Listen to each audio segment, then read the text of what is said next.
अब कोई बातें नहीं, चलो स्टार्ट करते हैं टॉपिक। लास्ट क्लास हमने सॉल्वेंट पढ़ लिया था, है ना? तो लिखो nucleophile, nucleophile and nucleophilicity. Nucleophile and nucleophilicity.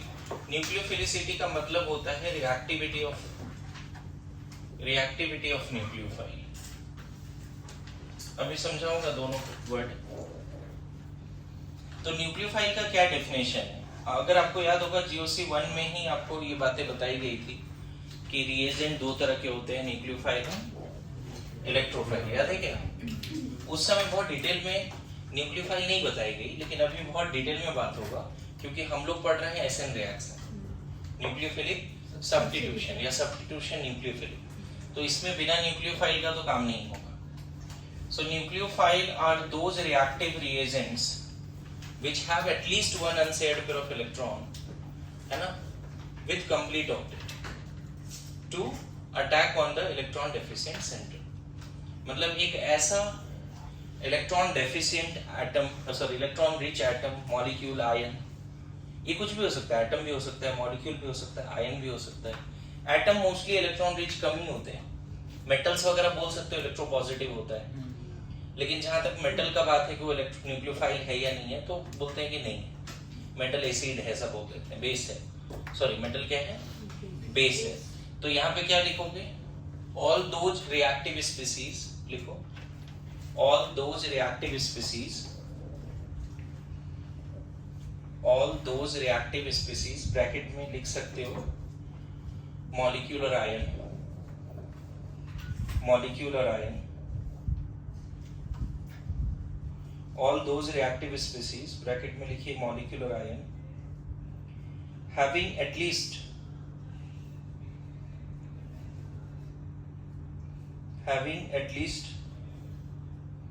one unshared pair of electron, having at least one unshared pair of electron, है ना, with complete octet, with complete octet to attack on electron deficient centers, to attack on electron deficient center। ठीक है, मतलब nucleophile क्या बोल सकते हैं हम लोग? Electron rich. और क्या बोल सकते हैं? Can donate electron pair to electrophilic centre. ऐसा नहीं कि हमने न्यूक्लियोफाइल नहीं पढ़ा है, एनएआर में तो हमने पढ़ा ही। जितने भी एल्डिहाइड कीटोन्स थे उस पे न्यूक्लियोफाइल ही कार्बोनिल कार्बन पे जाता था। तो एनएआर में जो रिएक्शन पढ़ा था उसमें ऐसा बोला था जैसे HCN से रिएक्शन कराया तो CN- क्या करता था? इस पे अटैक करता था। तो यहाँ न्यूक्लियोफाइल है और ये इलेक्ट्रॉन डेफिशिएंट सेंटर है। तो न्यूक्लियोफाइल हमेशा अपना इलेक्ट्रॉन पेयर किससे शेयर करता है बच्चे? किससे शेयर करता है? इलेक्ट्रॉन डेफिशिएंट सेंटर से। ध्यान रखना एक बेसिक सा डिफरेंस है। अगर CN- अपना इलेक्ट्रॉन पेयर H+ को दे दिया और HCN बना दिया, तो यहां पर हम CN- को बेस बोलेंगे। यही CN- न्यूक्लियोफाइल कहलाता है जब वो इलेक्ट्रॉन डेफिशिएंट सेंटर पे जाता है। मतलब सेम CN- कभी बेस हो सकता है, कभी न्यूक्लियोफाइल हो सकता है। न्यूक्लियोफाइल होने के लिए उसको इलेक्ट्रॉन क्लाउड किससे शेयर करना पड़ेगा? H+ से नहीं, किससे शेयर करना पड़ेगा? इलेक्ट्रॉन डेफिशिएंट कार्बन से या इलेक्ट्रॉन डेफिशिएंट किसी भी एटम से। लेकिन अगर वही रिएजेंट अपना इलेक्ट्रॉन क्लाउड किससे शेयर करता है? H+ से, मतलब प्रोटॉन एक्सेप्ट कर रहा है वो, तो ये बेस कॉन्जुगेट एसिड, ये खुद क्या कहलाएगा? बेस। आप ब्रॉन्स्टेड लॉरी कंसेप्ट याद करो, जो H+ लेता है वो बेस है, वहां हम नहीं बोलते न्यूक्लियोफाइल है। तो ऑर्गेनिक केमिस्ट्री में न्यूक्लियोफाइल और बेस में बेसिक डिफरेंस है। न्यूक्लियोफाइल वही है जो अपना इलेक्ट्रॉन किससे शेयर करे? Electron deficient centres accept H+। मेरी बात आ रही समझ में? CN- ल्यूविस बेस भी है और ब्रॉन्स्टेड-लॉरी बेस भी है। लेविस बेस तो है ही, और ब्रॉन्स्टेड-लॉरी भी माना जा सकता है। हाँ लेविस तो बोल ही सकते हो, लोन पे डोनेट कर रहा हूँ, at the same time H plus acceptor भी है, तो ब्रॉन्स्टेड-लॉरी बेस भी। बिल्कुल बिल्कुल कोई डाउट नहीं है उसमें। मेरा कंसर्न ये है कि Cn माइनस को बेस कब बोले, न्यूक्लियोफाइल कब बोले। अगर कोई रिएजेंट अपना इलेक्ट्रॉन क्लाउड जो अनसेड पेयर ऑफ इलेक्ट्रॉन है वो H प्लस को देता है तो न्यूक्लियोफाइल नहीं है, फिर वो बेस है। मेरी बात आ रही है समझ में? तो यहाँ पे हम बोल सकते हैं कि can donate electron pair to the electron deficient centre not with H plus. If it shares H plus, if it share their electron cloud with H plus, it is considered to be base, not nucleophile. तो ये point भी लिख लेना, है ना? Nucleophile कब कहलाएगा? If the species shares their electron pair, if the species share their electron pair, if the species share their electron pair with H plus, then it is considered as base, not nucleophile. Then it is considered as base, not nucleophile. Then it is considered as base, not nucleophile. ठीक है? Then it is considered as base, not nucleophile. समझ गए? Basic difference आ रहा है। अच्छा, जो भी nucleophile होगा बच्चे, उसके साथ ये सब तो टर्म है ही, हाईली रिएक्टिव, हाईली अनस्टेबल, है ना? Highly reactive, highly unstable, highly energetic, ये तो बोल ही दो, हाईली एनर्जेटिक। समझ में आ रहा है? Highly reactive, highly unstable, highly energetic. लेकिन उसके अलावा ये तो देखो, इलेक्ट्रोफाइल भी वही है जिसके पास ये तीनों बात तो है। Reagents are what? Reagents are highly reactive species which can attack on the organic compound. मेरी बात समझ रहे हो? क्या ये बात क्लियर है? तो इलेक्ट्रोफाइल में भी ये तीनों वर्ड तो आएगा ही, न्यूक्लियोफाइल में भी ये तीनों वर्ड आएगा, लेकिन इलेक्ट्रोफाइल में यहाँ पे आ जाएगा इलेक्ट्रॉन डेफिशिएंट, न्यूक्लियोफाइल में आ गया electron rich. And what is the basic difference between nucleophile and base? Same Cn minus become nucleophile and same Cn minus become base. Depends कि वो अपना इलेक्ट्रॉन पेयर किसके साथ साझा करता है। साझा करता है समझते हो? हिंदी वर्ड है। साझा करता है नहीं समझते? साझा करता है वर्ड सुना ही नहीं है तूने?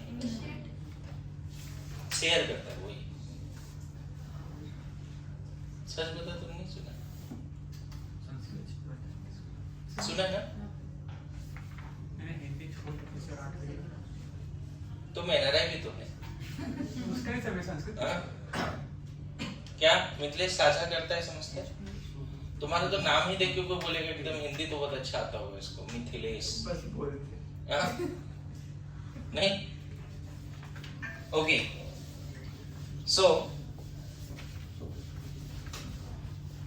अब मैं यहाँ पे कुछ बातें और समझने की कोशिश करते हैं। जैसे मान लो कोई अल्काइल हैलाइड है, इधर ध्यान दो।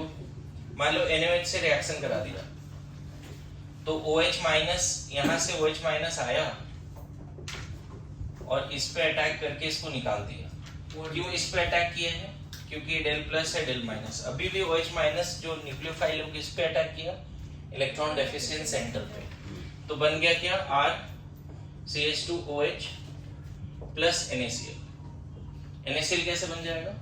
Cl माइनस निकला और Na प्लस उसके सामने साथ बैठा है। तो यहाँ पे बताओ OH माइनस क्या हो गया? न्यूक्लियोफाइल। एक और एग्जांपल दे रहा हूँ, यही अगर NaOH अगर HCl से रिएक्शन करा दे तो अपना OH माइनस उसने H प्लस को दिया, वाटर NaCl बन गया, तो बेस हो गया। तो यहाँ पे यही क्या बन गया है? बेस। और अंतर समझ में आया थोड़ा बहुत? बोलो। मतलब same negatively charge species can be base, can be. एक एग्जांपल और दे दिया समझने के लिए तुम्हें, एक एग्जांपल और दे देता हूँ, हमने पढ़ा भी है। आपको याद होगा एल्डिहाइड कीटोन को अगर कार्बोनिल RMGX से रिएक्शन कराते हैं एल्डिहाइड कीटोन को, तो RMGX is the source of carbon ion, सुना है कभी? तो ये डेफिनेटली आपको पता है एल्डिहाइड कीटोन में कार्बन इलेक्ट्रॉन डेफिशिएंट होता है और RMGX source of carbon ion है, तो ये इस पे अटैक करके तो यहाँ पे क्या बना देगा RO माइनस MgX प्लस, ऐसा बन गया। तो यहाँ पे RMGX क्या है, न्यूक्लियोफाइल है या बेस है? यहाँ RMGX में R माइनस क्या है, न्यूक्लियोफाइल है। यहाँ भी हम इसको बोल सकते हैं किसके तरह बिहेवियर शो किया, न्यूक्लियोफाइल को ऐसे भी रिप्रेजेंट करते हैं NU माइनस करके। और यही बताओ अगर RMGX को किसी भी एसिड से रिएक्शन करा दे, एनी एसिड मतलब अल्कोहल से रिएक्शन करा दे, तब RMGX क्या करेगा, इसका R माइनस यहाँ से H प्लस ले लेगा, बोलो R माइनस क्या ले लेगा, चलो इस एसिड को मैं मान लेता हूँ ऐसे, चलो फेनॉल मान लेता हूँ, मतलब फेनॉल। अगर RMGX को फेनॉल से रिएक्शन कराओगे तो क्या होगा, तो ये R माइनस इस H प्लस को ले लेगा, क्या बना देगा RH, और इधर क्या बच रहा है, फेनॉक्साइड तो बच ही रहा है ना, और इधर क्या बन रहा है MgX प्लस।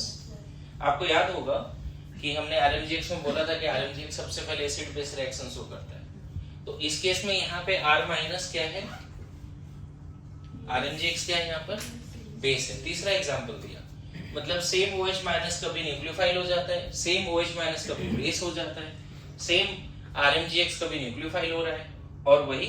लेकिन देखो RMGX को जब मौका मिलता है ना तो पहले वो एसिडिक हाइड्रोजन ढूंढता है, ध्यान रखना। RMGX मतलब ऐसे सोचो कि मरा जा रहा है H प्लस के लिए, नहीं मिलता है तब वो इलेक्ट्रॉन डेफिशिएंट सेंटर पे जाता है। अगर उसको कोई एसिडिक हाइड्रोजन नहीं मिलता है तब वो कहाँ जाता है, इलेक्ट्रॉन डेफिशिएंट सेंटर। ओके, मतलब RMGX न्यूक्लियोफाइल भी है और बेस भी है। ज्यादा अच्छा क्या है, वो बेस है ना। NaOH भी न्यूक्लियोफाइल भी है और बेस भी है, और बेस तो काफी स्ट्रांग है। अल्कली के हाइड्रोक्साइड्स काफी स्ट्रांग बेस होते हैं। तो थोड़ा थोड़ा आइडिया लग रहा है आपको जी, यस और नो? तो RMGX का एक नोट शेयर किया था P बैच के साथ भी, और उसको बोला था करने के लिए, पता नहीं कितना किया है ना, लेकिन उसका क्लास हम लेंगे एक्स्ट्रा, डोंट वरी, करते हैं। ये हो गया, बोलो। अभी क्या है ना कि पेपर बनाने में भी दिक्कत आती है मुझे, क्योंकि ये बहुत इंपॉर्टेंट पार्ट है, ये अभी तक हुआ नहीं है। सब्स्टिट्यूशन न्यूक्लियोफिलिक जो है ना, वेरी इंपॉर्टेंट। अच्छे क्वेश्चंस बनाने के समय हमें दिक्कत आती है, मैं बहुत सिलेक्टिव क्वेश्चन में भी टेस्ट पेपर में डाल पाता हूँ, लेकिन ये होने के बाद थोड़ा सीक्वेंस में भी जाएंगे, A से B बना, B से C बना, फिर D बना, वो थोड़ा और डिफिकल्ट जाता है। ठीक है, डन है। सो थोड़ा बता सकते हो what is the basic difference between nucleophile and base? So mainly हमें यहाँ पढ़ना है कि what are the factors which will affect nucleophilicity, है ना। लेकिन हम उससे पहले थोड़ा सा बेस और न्यूक्लियोफाइल में अंतर समझ लेते हैं, है ना। न्यूक्लियोफाइल है ना एंड न्यूक्लियोफिलिसिटी जो ऊपर लिखा है, nucleophile and nucleophilicity and basic strength में क्या अंतर है? ठीक है, चलो पूरा लिख ही देता हूं। Nucleophile and nucleophilicity and base and basic strength, क्या अंतर है इन सब में, थोड़ा समझ लेते हैं। सबसे पहला बात तो हमने पहला डिफरेंस देखा, इट शेयर्स, है ना, इलेक्ट्रॉन पेयर विथ क्या, इलेक्ट्रॉन डेफिशिएंट सेंटर। क्या, इलेक्ट्रॉन डेफिशिएंट सेंटर। जैसे मान लो कहीं से कार्बोकेटायन आ गया और यहाँ पे Cn माइनस है, और उसने अपना इलेक्ट्रॉन इस कार्बोकेटायन के साथ शेयर कर ली, मान लेते हैं कहीं से आ गया कार्बोकेटायन, है ना। तो ऑब्वियसली ये इसको H प्लस मिल ही नहीं रहा है, यहाँ पे ये हाइड्रोजन एसिडिक है नहीं, तो ये इलेक्ट्रॉन डेफिशिएंट सेंटर पे ही जाता है। आ रहा है समझ में? वही अगर मान लो अभी जस्ट बताया भी था NaOH है और RCl है, RX है, तो क्या हो सकता है कि इसको भी यहाँ पे अल्काइल हैलाइड में एसिडिक हाइड्रोजन नहीं है तो OH माइनस यहाँ अटैक करेगा, CX माइनस को निकाल देगा, क्या बना देगा? ROH NaX। बोलो। और यहाँ पे हम क्या बोलते हैं? शेयर्स इलेक्ट्रॉन पेयर विद क्या? H प्लस, है ना? और इसमें ज्यादा कुछ नहीं, OH माइनस और यहाँ H प्लस है, वाटर बना दो। OH माइनस ऑब्वियसली NaOH से आया, H प्लस HCl से आया। ये लिखा भी है अभी, ठीक है, लेकिन ये डिफरेंस तो हमने समझ लिया, क्योंकि टेबल बना दिया तो मैंने पहला डिफरेंस दोबारा लिख दिया, लेकिन ये डिफरेंस हम लोग खुद से समझ रहे हैं। सेकंड डिफरेंस देखो बड़ा इंपॉर्टेंट है ना? जल्दी लिख लो, एकदम 2 मिनट लगाओ इसको लिखो, क्योंकि ये डिफरेंस हमने लिख ही रखा है, इसको समझने के लिए अलग से टाइम देने का जरूरत नहीं, ठीक है? जो मेन डिफरेंस है उसमें ये लिख लो कि it is a kinetic property. Nucleophilicity, पूरा फुल फॉर्म लिखना, nucleophilicity is a kinetic property. इसको हटा दो फर्स्ट वाले पॉइंट को। हाँ, सेकेंड पॉइंट मैं यहाँ पे लिख के समझाता हूँ, है ना? देखो न्यूक्लियोफिलिसिटी, न्यूक्लियोफाइल नहीं, न्यूक्लियोफिलिसिटी का मतलब है, न्यूक्लियोफिलिसिटी मतलब रिएक्टिविटी, रिएक्टिविटी ऑफ न्यूक्लियोफाइल, है ना, is kinetic property. Full form लिखना पूरा। काइनेटिक प्रॉपर्टी का क्या मतलब होता है यहाँ पे समझाता हूं। और यहाँ पे बोला जाता है रिएक्टिविटी ऑफ या बेसिक स्ट्रेंथ, है ना, रिएक्टिविटी ऑफ बेस, इसी को बोलते हैं basic strength, is thermodynamic property. दोनों में अंतर है ना? रिएक्टिविटी ऑफ न्यूक्लियोफाइल या nucleophilicity is kinetic property, whereas reactivity of base और basic strength, reactivity of base को ही बोलते हैं बेसिक स्ट्रेंथ, और रिएक्टिविटी ऑफ न्यूक्लियोफाइल का दूसरा नाम क्या है? न्यूक्लियोफिलिसिटी। कोई पूछे न्यूक्लियोफिलिसिटी क्या है तो हम क्या बोलेंगे? Reactivity of nucleophile is nucleophilicity. Basic strength क्या है? तो रिएक्टिविटी ऑफ बेस। नाउ इसमें अभी कोई लिखना नहीं है, सब बोर्ड पे देखना है, कुछ इधर उधर बातें मत करो, बोर्ड पे देखो। अगर मान लेते हैं न्यूक्लियोफाइल 1 है और ये RX से रिएक्शन करता है, और यहाँ पे कोई न्यूक्लियोफाइल 2 है, मैंने बोला कुछ मत लिखो, बोर्ड पे देखो, मिस हो जाएगी, फिर मैं टाइम दूंगा लिखने का, है ना? यहाँ पे मान लेते हैं Cn माइनस है, यहाँ OH है, ऐसा OH माइनस है। अभी यही दो एग्जांपल लेके चल रहे हैं हम लोग बार बार, Cn माइनस OH माइनस, लेकिन अलग अलग ले लिया, तो यहाँ पे बन जाता है क्या? RNU1 और यहाँ RNU2, क्योंकि del plus del minus, del plus del minus, ऐसा। अब देखो इन दोनों में जो रेट फर्स्ट होगा वही अच्छा न्यूक्लियोफाइल होगा, क्योंकि मैंने देखो RX तो दोनों जगह पे सेम ही रखा है, ऑर्गेनिक कंपाउंड नहीं बदला है, सिर्फ रिएजेंट बदला है। तो यहाँ पे रेट मेनली किस पे डिपेंड करेगा? रिएजेंट पे। अरे ऐसा नो, मतलब वो न्यूक्लियोफाइल जो सबसे पहले जाके अटैक करेगा, काइनेटिकली जो फास्ट अटैक करेगा, अपना इलेक्ट्रॉन क्लाउड सबसे पहले शेयर करेगा, उसकी न्यूक्लियोफिलिसिटी ज्यादा मानी जाएगी। अगर यहाँ पे क्वेश्चन में गिवन है कि R1 ग्रेटर देन R2, मान लो एक्सपेरिमेंट हुआ और ये रिजल्ट मिला मुझे कि R1 greater than R2, rate पे हमें मिल गया कि ये जल्दी हो गया, ये लेट से हुआ, तो हम बोल देंगे रिएक्टिविटी ऑफ न्यूक्लियोफाइल, जिसका दूसरा नाम क्या है? रिएक्टिविटी ऑफ न्यूक्लियोफाइल, और क्या? न्यूक्लियोफिलिसिटी। क्योंकि अभी फैक्टर में यही हम लोग जज करेंगे, Nu माइनस ज्यादा होगा Nu2 माइनस।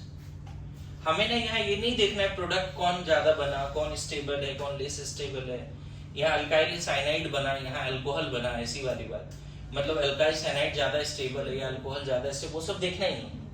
हमें प्रोडक्ट की स्टेबिलिटी नहीं देखनी है। वो न्यूक्लियोफाइल ज्यादा रिएक्टिव कहलाता है जो अपना इलेक्ट्रॉन क्लाउड जल्दी शेयर कर देता है, whatever be the product form, whether the product form is stable or not doesn't matter, बस वो जल्दी से जाके अपना इलेक्ट्रॉन पेयर शेयर कर दे, यस और नो। लेकिन बेसिक स्ट्रेंथ में देखो क्या है, B1 मान लेते हैं एक बेस है एंड B2 एक दूसरा बेस है, दोनों H+ लेने का काम करता है, B1H और ये क्या बना दिया B2H, ऐसा बना दिया मान लो। यहां में रेट से कोई मतलब नहीं है बच्चे, कौन सा रिएक्शन पहले हुआ, कौन सा फास्ट हुआ, कौन सा स्लो हुआ, उससे कोई मतलब नहीं है। जो एसिड बना अगर उसकी एसिडिक स्ट्रेंथ तुम कंपेयर करो, जो एसिड बना, 2 एसिड बन गया, ये सारे ब्रोंस्टेड लॉरी बेस है, H+ एक्सेप्टर है, तो कॉन्जुगेट एसिड बनेगा, है ना। ब्रोंस्टेड लॉरी बेस है तो ये कॉन्जुगेट एसिड है। अब एसिड का आप स्टेबिलिटी जज करो, जैसे एग्जांपल देके समझाता हूं, ज्यादा समझ में आएगा। मान लेते हैं Cn- है, उसने H+ लिया, बन गया HCl। OH- है, उसने H+ लिया, बन गया वाटर। अब इसको होने में कितना टाइम लगा डजंट मैटर, R1 R2 कौन पहले हुआ कौन बाद में हुआ डजंट मैटर, हमें पता है ये दोनों बना, उसमें एसिडिक स्ट्रेंथ किसका ज्यादा है, HCl का वाटर से। ये तो कोई भी बोल देगा HCl ज्यादा अच्छा एसिड है विद रिस्पेक्ट टू वाटर। इतना तो JOC1 में हम सीखते हैं कम से कम कि HCl के पास एसिडिक हाइड्रोजन है, वाटर तो न्यूट्रल माना जाता है। याद करो आयनिक इक्विलिब्रियम में भी HCl का Ka देके pH पूछा था वाटर में, तो वाटर काफी वीक एसिड है, HCl स्ट्रॉन्ग एसिड है इनफैक्ट। तो इसमें जैसे ही पता चल गया ना, तो रिएक्टिविटी ऑफ बेस देखो, ध्यान देना, रिएक्टिविटी ऑफ बेस या बेसिक स्ट्रेंथ हम बोल देंगे OH- ज्यादा अच्छा बेस है Cn- से। क्यों?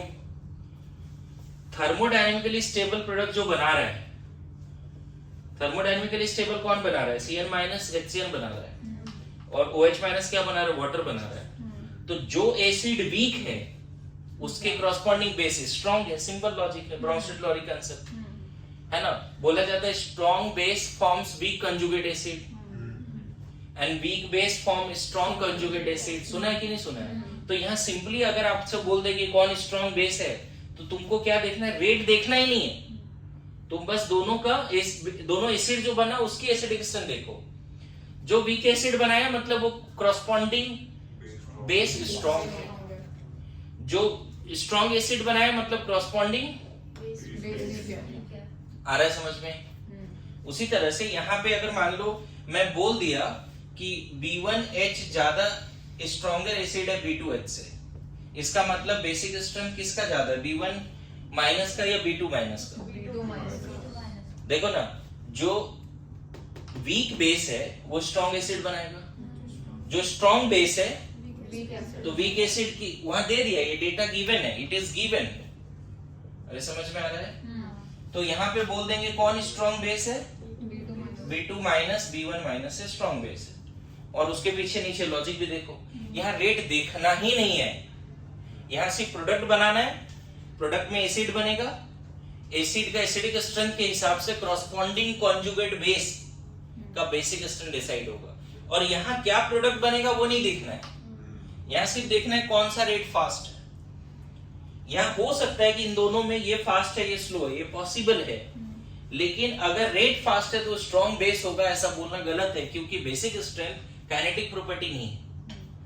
बेसिक स्ट्रेंथ क्या प्रॉपर्टी है, थर्मोडायनेमिक प्रॉपर्टी है। मेरी बात समझ में आ रहा है? So what is difference between reactivity of nucleophile और nucleophilicity as well as nucleophilicity reactivity of base और बेसिक स्ट्रेंथ? बेसिक स्ट्रेंथ जब देखना है, प्रोडक्ट जो बनता है उसकी पहले एसिडिक स्ट्रेंथ कंपेयर करो, फिर कॉरस्पॉन्डिंग बेस का बेसिक स्ट्रेंथ कंपेयर करो। लेकिन न्यूक्लियोफिलिसिटी के लिए आपको सिर्फ रेट देखना है, प्रोडक्ट क्या बन रहा है उससे फर्क नहीं है। प्रोडक्ट थर्मोडायनेमिकली स्टेबल बन रहा है नहीं बन रहा है वो मत, जल्दी हो गया, सिंपल है। अगर दो न्यूक्लियोफाइल है यहाँ पे, जैसे NO2 बोला, दो न्यूक्लियोफाइल है, उधर दूर कार्बोकेटायन बैठा है, उधर जो जल्दी दौड़ के जाके अपना इलेक्ट्रॉन पेयर उस कार्बोकेटायन के साथ शेयर कर देगा वो अच्छा न्यूक्लियोफाइल है। समझ में आया कि नहीं? बोलो, क्लियर हो रहा है? तो इसको थोड़ा अच्छे से अपनी लैंग्वेज में लिखिए, मैं तो समझाने का पूरा कोशिश किया। Now you see, okay, so kinetic property and thermodynamic property में अंतर समझ में आया सबको? इसमें एक पॉइंट और लिख सकते हो इसको बाद में एक्सप्लेन कर दूंगा मैं तुम्हें। Nucleophilicity is affected by steric crowding और overall size of nucleophile. Nucleophilicity is affected by steric crowding और overall size of nucleophile. Nucleophilicity is affected by steric crowding or overall size of nucleophile. Whereas उधर लिख लेना, whereas basic strength does not. Nucleophilicity is affected by steric crowding as well as overall size of nucleophile. As well as overall size of nucleophile.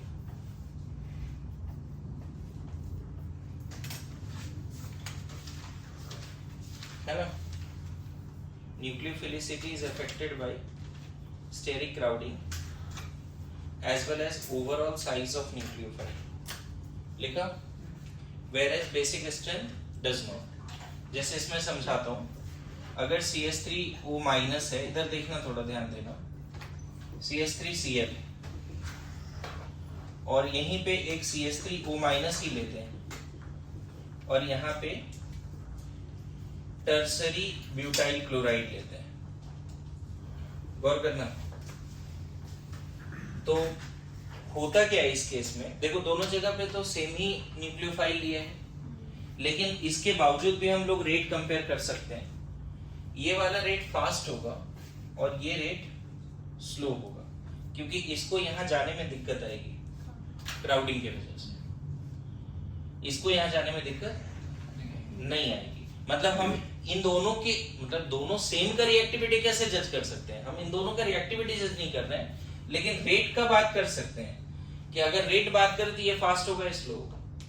ये क्यों slow होगा? और in fact आगे देखेंगे ये होता भी नहीं, ये इतना ज्यादा क्राउडिंग है कि ये यहाँ नहीं जाके इसका H+ ले लेता है, मतलब ये यहाँ पहुंच ही नहीं पाता, रेदर देन ये हो ही नहीं पाता, रेदर देन ये क्या करता है, इस पे जाके H+ ले लेता है। समझते हैं? ये क्या होगा, यहाँ जाके H+ ले लेगा। मतलब हालांकि फिर से मैं अभी वो नहीं बता रहा हूँ, मैं बस ये पॉइंट जस्टिफाई कर रहा हूँ कि न्यूक्लियोफिलिसिटी, अगर electron deficient centre less crowded है तो ये और जल्दी काइनेटिकली जल्दी जाएगा, सेम CH3O-। और इलेक्ट्रॉन डेफिशिएंट सेंटर अगर क्राउडेड है, बताओ यही तो इलेक्ट्रॉन डेफिशिएंट सेंटर है ना, यहाँ पे इलेक्ट्रॉन डेफिशिएंट सेंटर कौन है बताओ?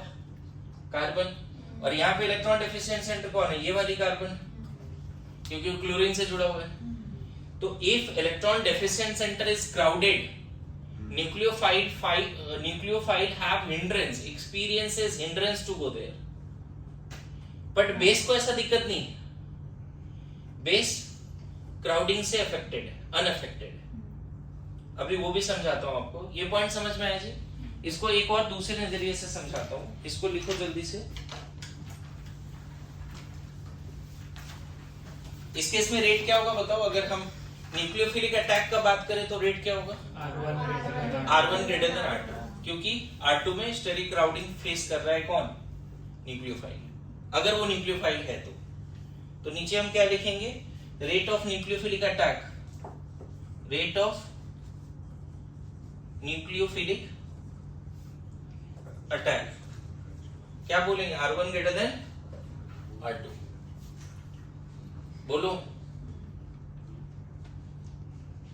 ये जनरली टेबल में ही लिखो, इसको अलग से भी लिख सकते हो ना। टेबल में ये 3 डिफरेंस तो हो ही गया ना, ये एग्जाम्पल अलग से भी लिख सकते हो, इसलिए टेबल अभी हटा देते हैं ना। यहाँ पे देखो एक चीज और, एक और एग्जाम्पल समझाता हूं, ये ज्यादा अच्छा कनेक्ट होगा। देखिए CH3O- है और यहाँ पे CH3Cl है, यहाँ टर्सरी ब्यूटॉक्साइड आयन है और यहाँ पर भी CH3Cl है। अब इसमें रेट कंपेयर करना है,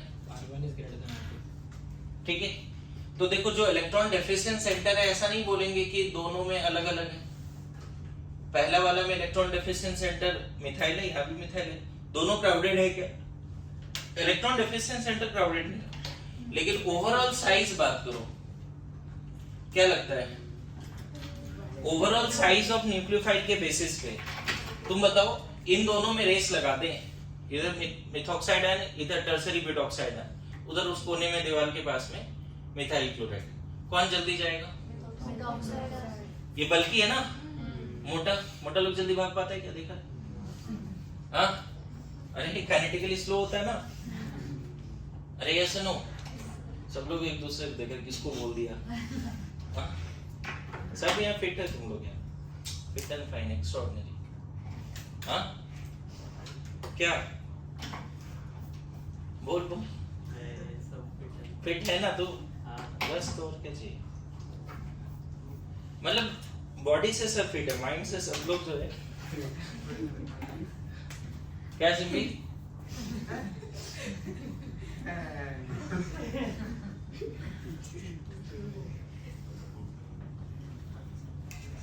दिमागी तौर पे सब क्या ऐसा बोलना सही होगा? सब अपाहिज हैं?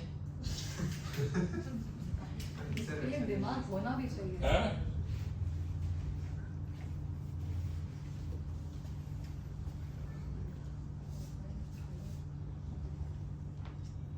तो यहाँ पे ये ज्यादा अच्छा रेट क्या है?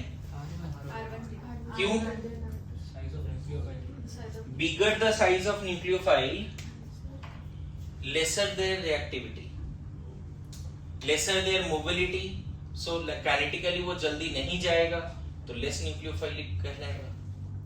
Bigger the size of overall nucleophile, क्या बोलेंगे? Overall size of nucleophile अगर ज्यादा है तो क्या बोलेंगे? सर साइज तो हम सरफेस एरिया के टर्म्स में डिफाइन कर रहे हैं, बल्कि ने ऐसा समझ लो, क्योंकि मतलब अगर हम देखने जाए तो सपोज ब्यूटाइल ब्यूटॉक्साइड आयन रहा नॉर्मल एन ब्यूटॉक्साइड और टर्शियरी ब्यूटॉक्साइड रहा, सरफेस एरिया देखने गए तो टर्शियरी ब्यूटॉक्साइड का कम है, बट अगर ऐसे क्राउडिंग के हिसाब से देखें तो ब्यूटॉक्साइड में कम है। क्राउडिंग के हिसाब से ही देखना है, तो उसमें ब्यूटॉक्साइड ज्यादा होगा, सरफेस एरिया के हिसाब से नहीं देखना। ऐसे उस लेवल का कंपैरिजन नहीं आएगा, इतना क्लियर कट कंपैरिजन आएगा। हाँ नहीं, मतलब पूरे नॉर्मल ब्यूटाइल और टर्ड ब्यूटाइल के बीच में कंपैरिजन आज तक देखा ही नहीं मैंने, कोई क्वेश्चन में पूछा है ऐसा नहीं पूछ सकता, लेकिन नहीं देखा ऐसा क्वेश्चन जनरली, है ना? एक मिथॉक्साइड एक टर्ड ब्यूटॉक्साइड दिया हुआ है, समझ गए? अब देखो इसमें होता क्या है, एक और इसी में एग्जांपल समझाता हूँ। बेसिक स्ट्रेंथ क्यों नहीं अफेक्टेड होता है, गौर करना।